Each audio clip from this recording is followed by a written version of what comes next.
He and Mercedes were both driven, and yet they had produced 3 sons who were so placid, so accepting of things as they were, so certain that everything they wanted would simply drop into their hands like a ripe fruit from a tree. Lillian was the only one who seemed to have inherited a little of Bowman's aggressive spirit. But she was a woman, and therefore it was a complete waste. And then there was Daisy. Of all their children, Daisy had always been the one Bowman had understood the least.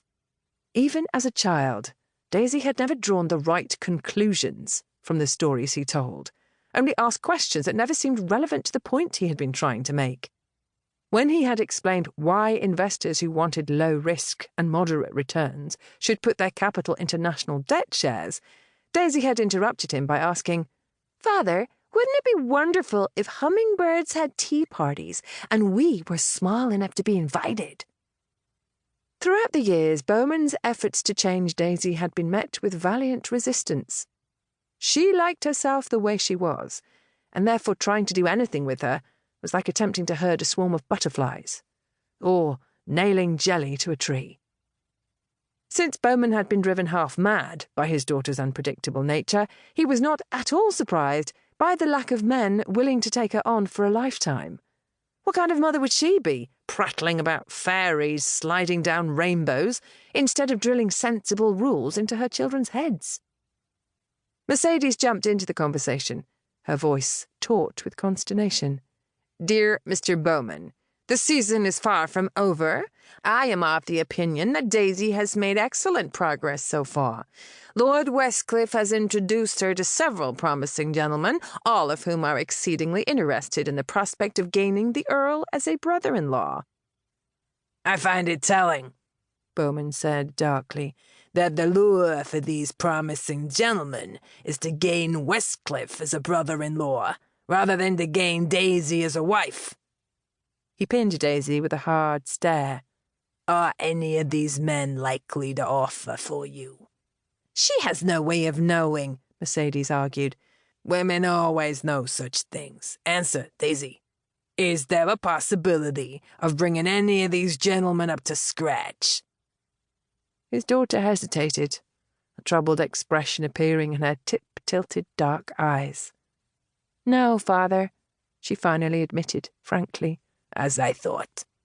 Lacing his thick fingers together over his midriff, Bowman regarded the 2 quiet women authoritatively. "Your lack of success has become inconvenient, daughter. I mind the necessary expense of gowns and fripperies. I mind the tedium of carting you from unproductive ball to another. More than that, I mind that this venture has kept me in England when I am needed in New York. Therefore, I have decided to choose a husband for you." Daisy looked at him blankly. "Whom do you have in mind, father?" "Matthew Swift." She stared at him as if he'd gone mad. Mercedes drew a quick breath. "That makes no sense, Mr. Bowman, no earthly sense. There would be no advantage for us or for Daisy in such a match. Mr. Swift is not an aristocrat, nor is he possessed of significant wealth."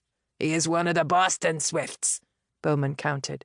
"Hardly a family one can turn its nose up at. A good name, and good blood to go with it.